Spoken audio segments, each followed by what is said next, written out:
What's up, it's your boy Kazi, and welcome back to Kazi Plays. And today I'm here to give you my take on the recently released game, Foamstars. But before we do, make sure to like and subscribe for more content, and while you're at it, go ahead and join the Potara house, link will be in the description below. And yeah, you're probably wondering, what is Foamstars?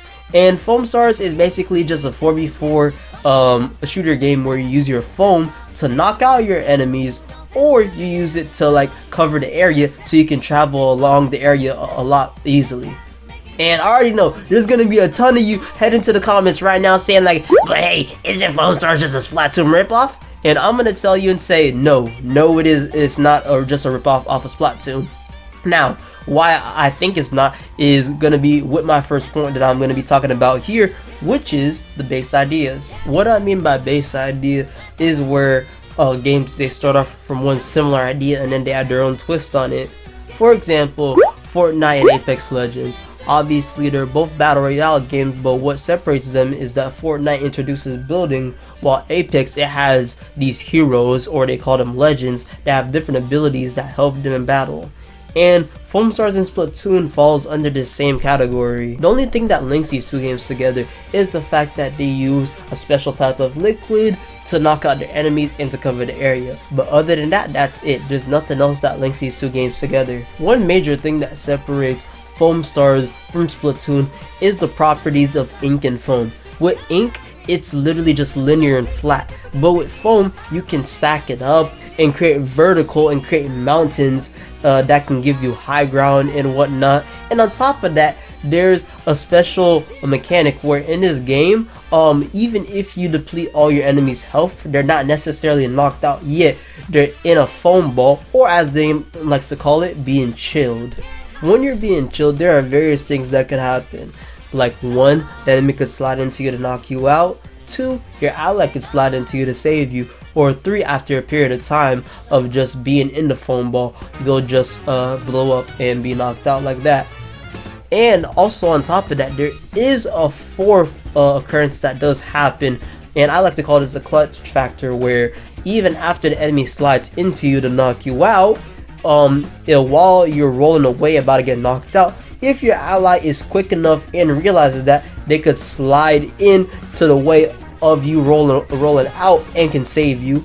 And that's one thing I really like about this game, that's one detail that a lot of people really didn't notice when this game first came out.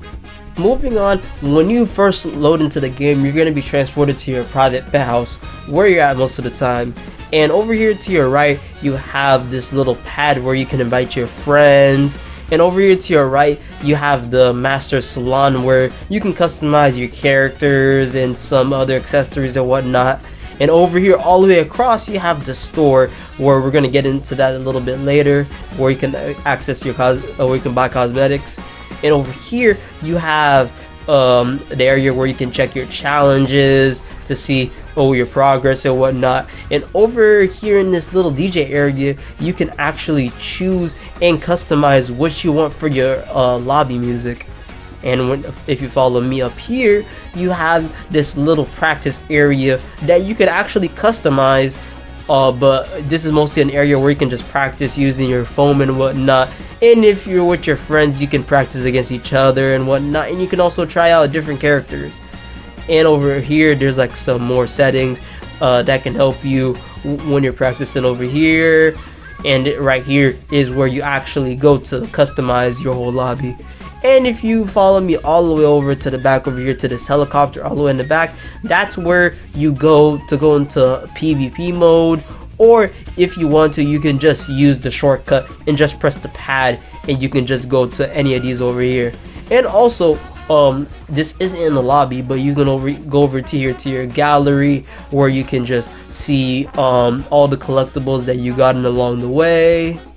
And yeah, that's pretty much it for the lobby. Now let's talk about these characters. And honestly, I feel like all these characters are diverse enough to the point where I don't feel like a single one of them is a copy and paste of another character. For example, let's talk about Soa and Agito, where they're your characters that are like your Russian, and they can also even flank and get picks. And with their kit, they can even get out of the situation on their own if need to be. Tonics and Gwen are your mid-range characters, where they can play back a bit, not all the way back like a long range, but they can play back and help support the rushers. And if the situation calls for it, they can play close range if they have to. Melty and Jet Justice are your long range snipers, where they like to take picks from long range, and typically most of the time they're gonna lose in close range. Ravebreaker and the Burstador, I feel like, are your support characters, where like they're gonna help your team push in by creating openings, or even help your teammates fall back by creating an exit for them to like fall back and regroup, or even create like traps and stuff to push back the enemy to give your time to give your team time to regroup. Now you're probably wondering, hey, who should I main? And honestly, I would say just pick who you want to pick. With me, I kind of got lucky where I main Tonics, and not a lot of people really play her, but I feel like she's super underrated for what she does. There are people that pick her from time to time, but it's not as much as the top 3, in my opinion, which are Soa, Agito, and Penguin. You're gonna see these 3 characters 9 times out of 10 in your matches, whether it's on your team or the enemy's team. And another thing I would say is that it's best to pick 3 backup main characters, because if somebody picks up their main, you don't want to just pick a random character that you just don't know how to play. With me, I picked Soa, Gwen, and Melty as my backup 3, so I have like a diverse option. So if I don't have my main, I can pick up a character that can just support the team in whatever we're missing. If we're missing an attacker, I'll pick a Soa. If we're missing like a mid-range, I'll pick Gwen. If we need somebody with long-range support, I'll pick Melty. Another thing that these characters have are perks, and these perks you get them by using bubble gems. And how you get bubble gems is that you gotta level every 5 levels, you get 25 bubble gems, and after you finish the battle pass, every level after that gives you 3 gems as well. And obviously you do have 3 sets, but so far in me playing this game, I haven't had the need to make multiple sets for different characters. I've only made 1 for each character. And obviously with the ranks, E being the lowest and S being the highest. And one thing that I do love about this game is that there's a pity system that you can see at the bottom, where it says times until guaranteed S rank item, where it's 15 times. And that's one thing I do love. So even if you don't have the best of luck, you're gonna get something good after a certain amount of rolls. Now let's head over to the PvE part of this game, where you got Foamstar mission, where it's like solo story mode, and you got squad mission, where you team up with your friends. When you're in the solo missions, basically what happens is that you pick one of the characters, and there are 3 levels, and each of the levels are basically just tower defense type things. But honestly, I feel like the solo part of it is a bit lackluster, because of the fact that it's just a glorified tutorial where it's just teaching you how to use the characters. But one thing that I will say that does saves the solo part of it a little bit is the lore, where at the end of every level you get a bit of the backstory around each of the characters. And honestly, I feel like that's one good part about it. I just wish that the solo part of things wasn't really just a glorified tutorial. With squad missions, basically it's literally just the same thing as the solo part, where it's just a tower defense type mode just with your friends. And there is a normal and hard difficulty. The normal is pretty easy and straightforward, although the hard difficulty is literally impossible. Even with good communication and with friends that know what they're doing, it's literally impossible to get past that mode because of how hard they make it. Overall, PvE itself is literally just underwhelming, and it's just a glorified tutorial. Honestly, the only reason I would tell you to go into PvE is just for the lore, because the lore is actually pretty good behind each of the characters. Oh, and shout out to Mikey VGC for finding this, because this is actually a really nice touch that I like that this game added, where if you go to any of these sofas with Penny Gwen, and sit there for about 5 minutes, it will trigger a cutscene where it goes into like the whole lore backstory behind Bad Vegas and all of that. And I really love that this game did that.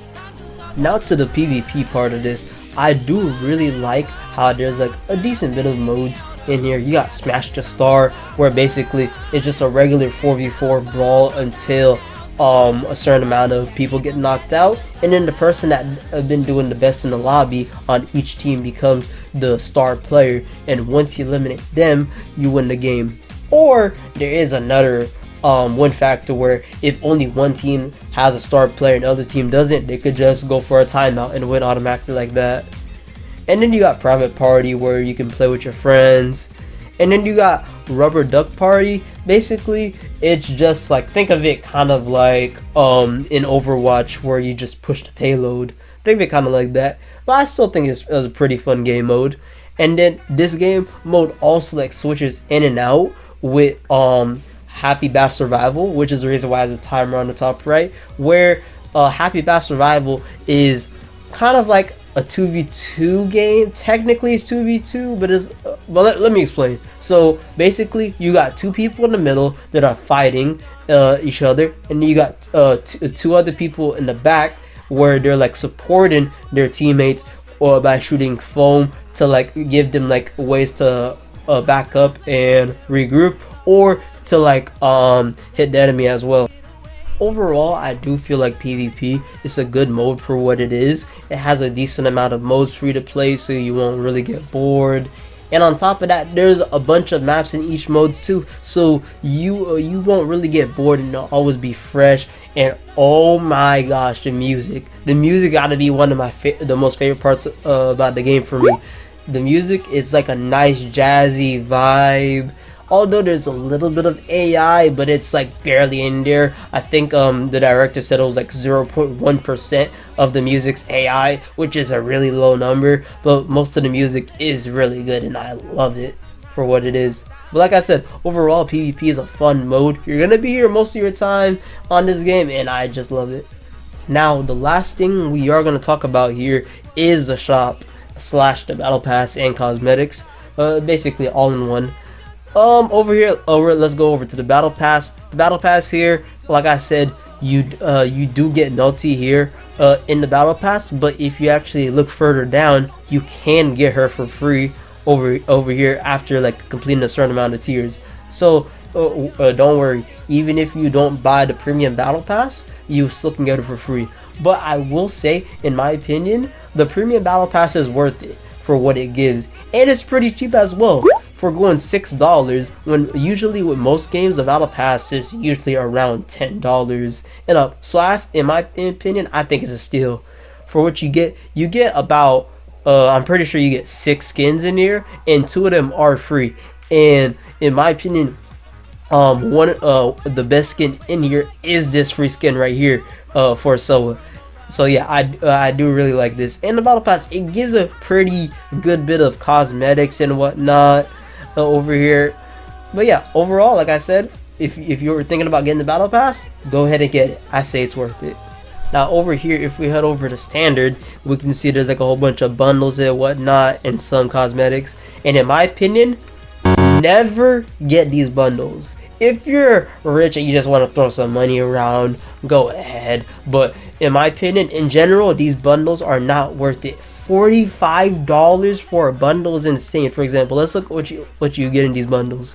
You get, let's see here, you get the outfit, gun skin, get a second outfit for your Bubble BC, a board, some poppers, and then sticker and another board. For this, I would say at most 20. $45 for this is insane to me. And honestly, I would honestly recommend you to never get these bundles, because these bundles are so not worth it. For this amount of price, you could even get another game for this amount of price. Event is pretty straightforward. Basically, after a week, all these stuff just rotate in and out. Usually it's just 2 skins, 2 gun skins, a board, and an emote. And honestly, for this price, $10.99, I'd say it's worth it in my opinion, because most games they have skins for around $10, and in this game it's pretty much the same. So like I said, if you're thinking of spending some money for cosmetics, skins for around $10.99 that come in a bundle are definitely worth it. And over here in this recommended category, like it's the same thing. It's pretty much the same thing with the event category, where like most of these stuff are around $10.99 for the bundles, and a few of them are season limited, so if you don't get them now, you're not gonna get them again. But it's worth it. Like for example, with this SOA bundle, you get the outfit and a gun for only $11. I say in my opinion that's worth it. Or even if you go back and look over at this Agito skin, I say for $11 for this ninja skin for Agito, that's pretty cool. But yeah, most of these this recommended page, anything over here, I would say is pretty much worth the money that it's given for. So back here in the Master Salon, we got your stamp and emotes that you can use in game or while you're in the lobby, or your player card where you can customize your titles, your banner, or your player icon. And over here you have a pretty decent amount of customizations for your characters. You got your outfits that you can pick from, you got your gun skins, you got your board. And fun fact, if you press square, you can actually flip and pick which design you want on top or on bottom. You got your back blends right here, which are a lot to pick from over here. You got your bubble BC, and there's a prism style of it, but the only way to get it is that you have to pay for the 45 bundle. And like I said earlier, it is not worth it paying $45 for what it gives. If it was around 20, it would have been worth it, but 45 for all of that is definitely not worth it. But yeah, overall, with the cosmetics wise, you do get a pretty decent amount of stuff, and there are some stuff that you do get for free. And one thing, actually, fun fact, these two silver and gold skins, you get them for free. It's just by playing the character like a whole bunch of times. But honestly, I don't know. I don't know how I really feel about them. You guys can tell me how you feel about these golden gun outfits in the comments below. But I really don't mess with them like that. Honestly, I prefer these like original styles like these. But yeah, overall, cosmetics, there are a pretty decent amount of stuff that you can get for it. But I can't stress enough, please do not pay $45 for the bundle. They're trying to take your money. It is not worth it. Now we lead to the big question: should you buy this game?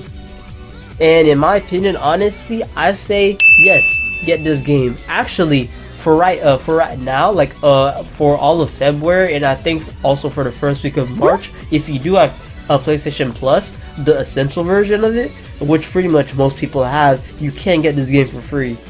But although after March it will be $30, which is a little bit of money, but honestly in my opinion, I say it's worth the money. But at the same time though, you could just wait for this game to go on sale if you're really picky about the money. But this game is fun, and I would recommend this to anyone. If you're into party games and stuff like that, because honestly, for what this game gives, and mind you gotta remember, this game just recently came out. This is just the post-launch content. There's gonna be more that's coming out. Actually, like I mentioned earlier, there is a roadmap I'm gonna put up on the screen where they said they're gonna give content pretty frequently, because actually these seasons are pretty fairly short. It's only about like a few weeks, not that long. And with the amount of content that they're bringing, I definitely say that you're definitely not going to be bored with this game, and you're going to always have something to do, whether it be challenges, grinding the battle pass, leveling up your characters, or even getting like gems to customize your perks or whatnot. You're definitely going to have a lot to do on this game. And honestly, like I said, this game is definitely worth it for what it gives, and it has the potential to become even better if they're gonna keep bringing this kind of energy. Although the only thing that I wish that this game could do better is the PvE story mode. But like I said, they're gonna bring more content. I don't know what it is, but they are bringing more content later on in the roadmap, and hopefully later on with that update, it does like increase the rating, and it's a lot better than what it is right now. Because honestly, the story mode, it just it's not really it. But yeah, that's pretty much my review on this game. And if you like this video, make sure to like, subscribe for more content, and don't forget to join the Potara Pals. Link will be in the description below. And yeah, I'll go ahead and catch y'all in the next one. Y'all take it easy.